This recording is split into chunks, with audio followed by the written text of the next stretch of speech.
Assalamualaikum warahmatullahi wabarakatuh dan selamat pagi. Perkenalkan, nama saya Kamelina Laura Palikpadang, NIM 2011 3005.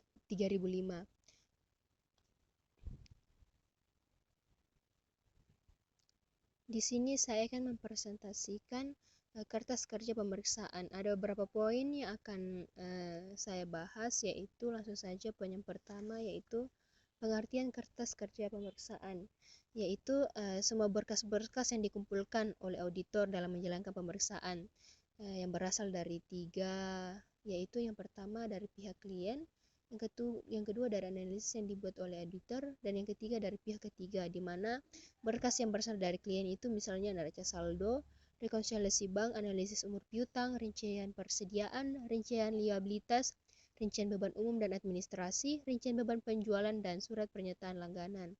Yang kedua itu dari analisis yang dibuat oleh auditor, itu misalnya berita acara kas opname, pemahaman dan evaluasi, analisis penarikan aset tetap, analisis mengenai cukup tidaknya allowance for bad debts, berikutnya working balance sheet, working profit and loss, top schedule, supporting schedule, and consent laporan auditor dan management letter. Yang terakhir tadi itu dari pihak ketiga, misalnya piutang, liabilitas dari bank, dari penasihat hukum dan perusahaan. Poin berikutnya itu tujuan kertas kerja pemeriksaan, yaitu yang pertama mendukung opini auditor mengenai kewajaran laporan keuangan. Yang kedua, sebagai bukti bahwa auditor telah melaksanakan pemeriksaan sesuai dengan standar profesional akuntan publik. Yang ketiga itu sebagai referensi dalam hal ada pertanyaan dari pihak pajak, pihak bank, atau pihak klien. Yang keempat itu sebagai salah satu dasar penilaian asisten atau seluruh tim audit, sehingga dapat dibuat evaluasi mengenai kemampuan asisten sampai dengan partner sesudah selesai suatu penugasan. Yang kelima itu sebagai pegangan untuk audit tahun berikutnya.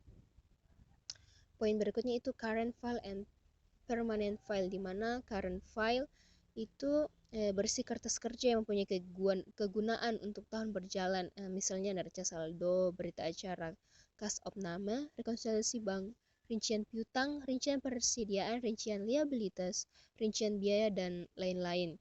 Yang kedua tadi itu permanent file, di mana bersih kertas yang mempunyai kegunaan untuk beberapa tahun, misalnya akta pendirian, buku pedoman, accounting, kontrak-kontrak, notulen rapat. Berikutnya, poin berikutnya itu kriteria untuk pembuatan kertas kerja pemeriksaan yang baik, itu agar kertas kerja pemeriksaan mempunyai manfaat yang optimal, harus dipenuhi kriteria. Yang pertama yaitu kertas kerja pemeriksaan harus mempunyai tujuan. Yang kedua itu harus dicegah menulis kembali kertas kerja pemeriksaan sebab banyak kerugiannya, antara lain membuang waktu dan dapat salah menyalin. Yang ketiga itu dalam kertas kerja pemeriksaan harus dijelaskan prosedur audit apa yang dilakukan dengan menggunakan audit tick mark. Yang keempat yaitu kertas kerja pemeriksaan harus di-index atau cross index. Yang kelima yaitu kertas kerja harus diparaf oleh orang yang membuat dan mereview working papers sehingga dapat diketahui siapa yang bertanggung jawab. Yang keenam, setiap pertanyaan yang timbul pada review notes harus terjawab, tidak boleh ada open question.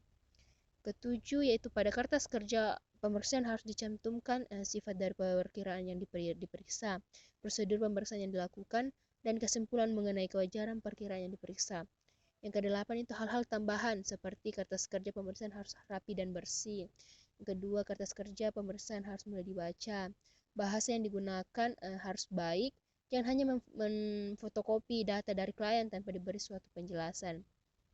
Yang terakhir itu di bagian muka file kertas kerja pemeriksaan harus dimasukkan daftar isi dan indeks kertas kerja pemeriksaan dan contoh paraf seluruh tim pemeriksaan yang terdiri dalam penugasan audit tersebut. Poin selanjutnya yaitu pemilikan dan penyimpanan kertas kerja pemeriksaan.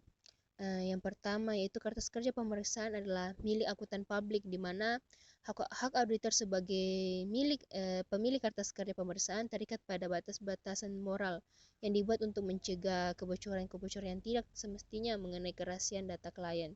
Yang kedua itu walaupun sebagian kertas kerja akuntan publik dapat digunakan sebagai sumber referensi bagi kliennya, namun kertas kerja pemeriksaan ini tidak dapat dianggap sebagai bagian atau pengganti dari catatan akuntansi klien.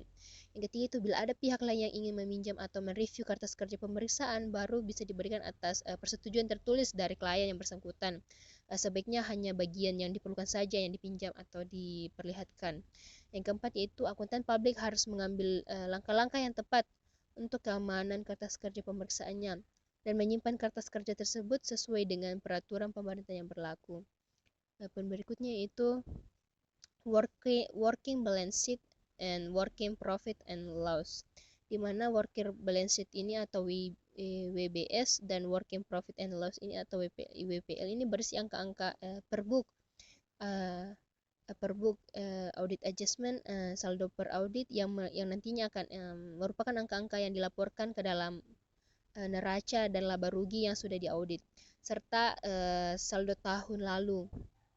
Setiap angka yang tercantum di WBS dan WPL ini akan didukung oleh angka-angka dalam top schedule. Untuk itu, antara WPS, WPL dengan top schedule harus dilakukan cross index. WPS biasanya terbagi atas WBS atau untuk pos-pos aset dan WBS atau untuk pos-pos pasifa, sedangkan WPL bersih pos-pos laba rugi.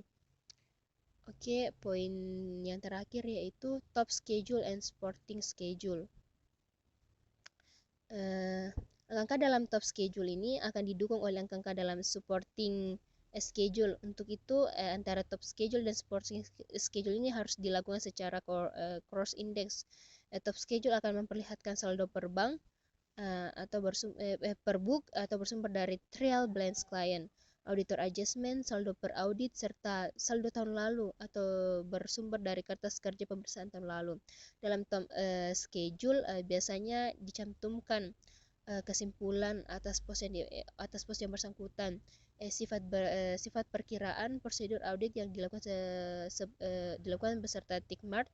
Audit adjustment yang diusulkan auditor dan diterima klien harus tercantum di supporting schedule. Itulah tadi penjelasan saya dari beberapa poin dari kertas kerja pemeriksaan. Sekian dari saya. Assalamualaikum warahmatullahi wabarakatuh dan selamat pagi.